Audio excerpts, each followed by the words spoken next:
Bismillahirrahmanirrahim. Assalamualaikum warahmatullahi wabarakatuh. Gimana kabar semuanya hari ini?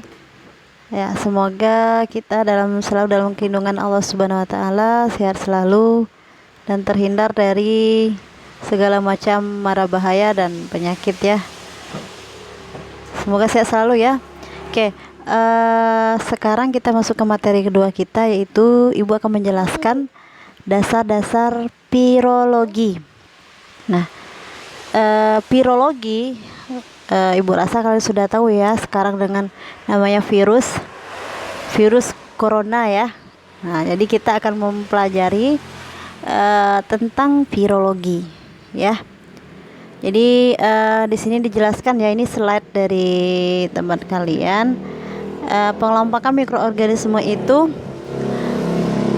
nama mikroorganisme, mikro kecil, organisme hidup. Jadi kita akan pelajari tentang kehidupan yang sangat kecil. Nah, pengelompokan mikroorganisme ini dibagi menjadi virus, bakteri, fungi, algae, dan protozoa. Nah, kita akan tekankan nanti ke bagian yang virus. Oke, bisa dipahami ya. Ruang lingkup, ya, dia merupakan cabang dari ilmu biologi, ya, biologi. Logi itu ilmu, bio itu kehidupan. Nah, kalau virologi ini dalam ilmu mikrobiologi disebut dengan ilmu yang mempelajari atau ilmu pengetahuan yang mempelajari tentang virus. Ya, nah ini pembagiannya. Seperti kita bisa spell viro dan logi. Viro itu ada racun, logi itu artinya ilmu. Semua ini berasal dari bahasa Yunani ya, yang berarti ilmu yang mempelajari tentang suatu penyebab infeksi atau sesuatu yang bersifat racun. Itu yang disebut dengan virologi. Nah, sekarang kita lagi menghadapi namanya virus corona. Corona itu merupakan bagian dari virologi ini, karena dia mempelajari tentang virus. Nah, ini ada bisa dibaca ya perkembangan virologi. Nah, ini bisa dibaca nanti sama anak-anakku sekalian. Ciri-ciri virus ini bisa dipahami ya. Ciri-ciri virus itu dia bersifat parasit, hanya dapat hidup di dalam sel inang. Ingat ya, kalau virus dia hanya bisa hidup di dalam sel inang. Ketika inang nggak punya, inang itu contohnya manusia ya, atau benda hidup. Bisa hewan, bisa manusia. Itu inang, itu dia bisa hidup. Tetapi kalau bakteri, dia bisa hidup di luar dari inang. Jadi harus dibedakan ya antara virus dan bakteri. Nah, seperti sekarang ya, corona itu nggak tahan sebenarnya pada kehidupan di luar tubuh inang gitu. Dia hanya bisa bertahan beberapa jam. Nih, yang jelas virus tidak bisa dilihat di mata telanjang ya. Virus harus dilihat menggunakan alat mikroskop elektron. Mikroskop yang biasa aja pun nggak bisa, harus yang elektron. Virus ini ada dua, virus DNA dan virus RNA. Ada juga disebut dengan retrovirus. Nah, yang kita hadapi sekarang ini dia merupakan virus yang RNA. Dia tidak memiliki enzim metabolisme dan tidak memiliki ribosom atau kan perangkat lain. Jadi dalam sistem selnya itu tidak lengkap. Gitu. Kan kita sudah pelajarin ya, sel-sel itu bagian dari sel. Nah, untuk yang virus ini dia tidak memiliki yang namanya ribosom.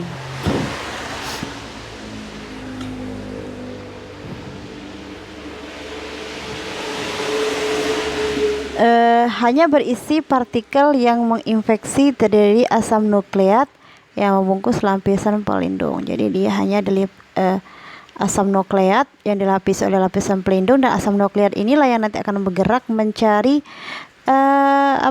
reseptor yang pas untuk dia bisa berkembang. Gitu ya ciri-ciri virus. Oke, bisa dipahami ya. Bedakan virus dan bakteri, harus bisa. Oke, kemudian ukuran virus kecil ya, ukurannya 25 sampai dengan 300 nanometer. Virus yang paling kecil ya virus polio contohnya ya. Ini morfologi virus secara umum. Jelas dia memiliki namanya kepala, bisa berisi DNA atau RNA. Kapsid kepala selubung berupa protein yang terdiri dari ada kapsoma protein monomer. Nah, isi tubuh virogi adalah DNA atau RNA. Jadi tubuh dari virus itu bisa terdiri dari asam nukleat DNA atau RNA. Ya, bisa dipahami ya. Kemudian ekor merupakan alat penancap ke tubuh organisme yang diserangnya. Nah, sama kayak virus ini, dia akan bergerak dan dia akan mencari reseptor yang mana yang akan dilihatnya nanti, ditempelinnya ya. Ini mikrologi virus. Ini ada virus yang DNA ya. Ini macam-macam virus ya. Ada virus influenza, virus Visela. Nah, kalau untuk virus corona nanti kan ada pelajaran kita lebih lanjut lagi ya. Ini ada reproduksinya. Ya, dia untuk memperbanyak diri dia harus mengalami namanya reproduksi. Segala jenis yang hidup itu pasti bereproduksi untuk memperbanyak diri. Ada 5 tahapan. Yang pertama dia akan melekat dulu ya, melekat pada bagian yang akan ditempelinya atau reseptornya yang dikenalinya. Kemudian dia akan berpenetrasi. Nah, penetrasi ini dia akan bergabung di dalamnya, akan merusak, kemudian akan mereplikasi atau memperbanyak diri dan mensintesis ya, memperbanyak diri, disintesa, kemudian dia akan menjadi sebuah virus baru dan siap untuk melepaskan. Ada 2 cara reproduksinya, ada secara bakteriofag atau virus hewan. Tahap reproduksinya ini tadi udah Ibu jelasin ya. Nanti bisa dibaca lagi yang sama aja. Nah, ini tahapnya. Tahapan yang pertama kita lihat di sini ya. Dia pertama itu adalah melekat dulu ya, menempel pada sel inang. Nah, ya bisa kepalanya atau reseptor yang mana yang dituju. Kemudian akan penetrasi, dia akan masuk ke dalam dinding sel kita dan kemudian dia akan mereplikasi dan membuat atau mensintesa itu menghasilkan virus-virus yang baru ya. Kemudian akan matang, siap untuk dilepaskan. Nah, ini tadi yang kita jelaskan ya, cara reproduksi tadi ada berdasarkan reproduksi bakteriofage melalui 2 siklus litik dan siklus lisogenik. Siklus litik ini waktunya relatif singkat, monoaktif bakteri lisis, bereproduksi dengan batas tanpa terikat pada kromosom. Kemudian untuk yang siklus lisogenik waktunya relatif lama. Kemudian mengkombinasi materi genetik bakteri dengan virus. Jadi dia bisa berkolaborasi ya antara bakteri dengan virus. Bereproduksi hewan. Tahap pelekatan ya sama ya semuanya. Nah, ini untuk klasifikasi virus berdasarkan berdasarkan sel inang yang diinfeksi, berdasarkan manfaatnya, bentuk dan struktur, kemudian berdasarkan tropisme dengan cara penyebaran, kemudian jenis asam nukleat, genomik, dan fungsional. Gitu ya.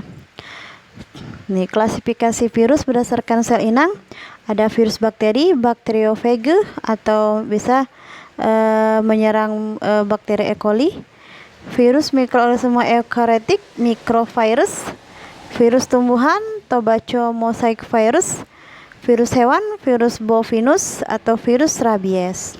Ya. Itu untuk klasifikasi.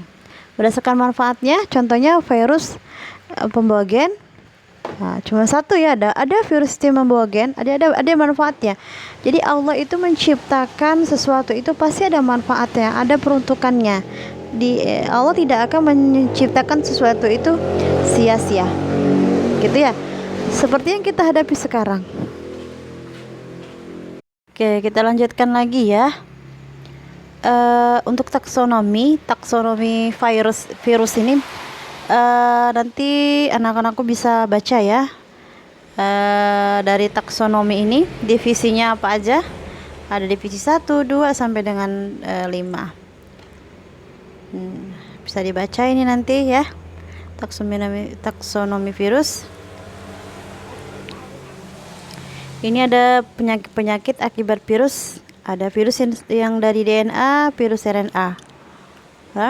Virus DNA, contohnya herpes virus, adenovirus. Kalau yang dari RNA ada retrovirus, tagovirus, piconavirus dan lain-lainnya. Ini penyakit-penyakit yang disebabkan oleh virus ya. Ada hepatitis, ada HIV/AIDS. HIV/AIDS itu disebabkan oleh virus ya. Kemudian ada virus simplex, herpes simplex. Nah, herpes simplex itu juga disebabkan oleh virus. Oke, untuk pelajaran materi kita tentang virologi kita akhiri. Cukup sekian, terima kasih.